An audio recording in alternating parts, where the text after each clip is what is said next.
I've just started a little bit listening to Mundukya Karika by Gaudapada, and where he basically, in a way, says that this world, whatever we're seeing, is not real. You've mentioned a lot about that we know that dream is not real, but to still believe that this waking stage, like us talking right now, or the fact that I can touch this table here and I would get hurt by the material, that is not real. So if you can just briefly explain that. Let's just take that example. We are talking here. Is this real or not real? What would Gaudapada say to that?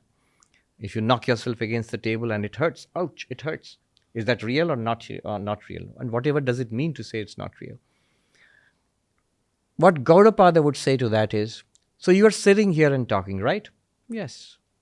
And this is an experience, right? Yes. And the experience is nothing other, is entirely dependent on consciousness, right? Yes. Without consciousness, no experience.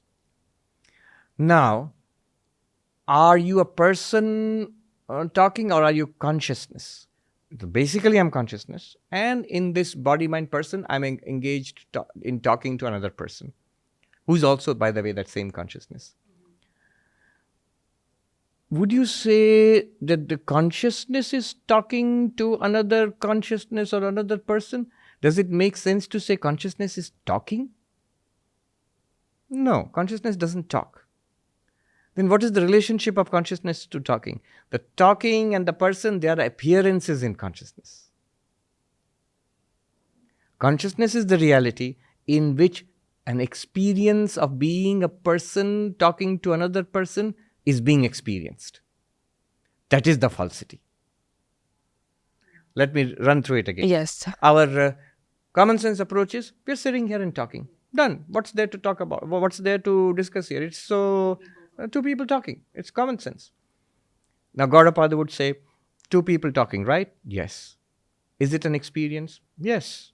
Two people talking is an experience? Yes. Experience not possible without consciousness? Yes. Then the experience is something that is experienced in consciousness. It's not that consciousness is talking, consciousness is one person, consciousness is another person, now the two are talking to each other. No.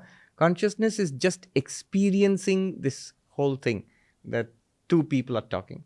So these two people talking isn't it an appearance in consciousness?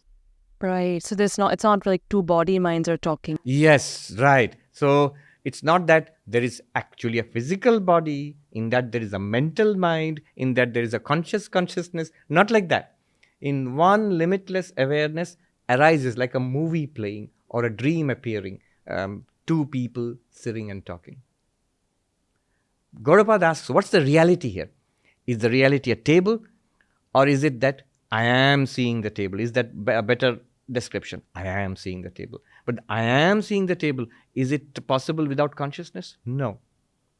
So isn't it that consciousness is experiencing this, I am seeing a table? This is arising in consciousness.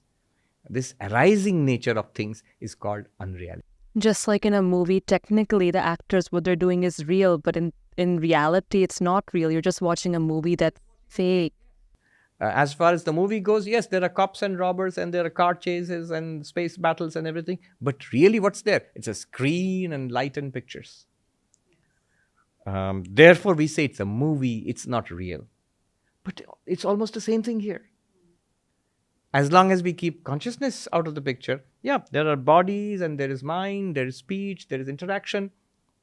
But when we bring consciousness into the picture, which is there already in the picture itself is because of consciousness, then we realize all of these, like waves in an ocean, are arisings in consciousness. In that sense, Gaudapada says the world is unreal.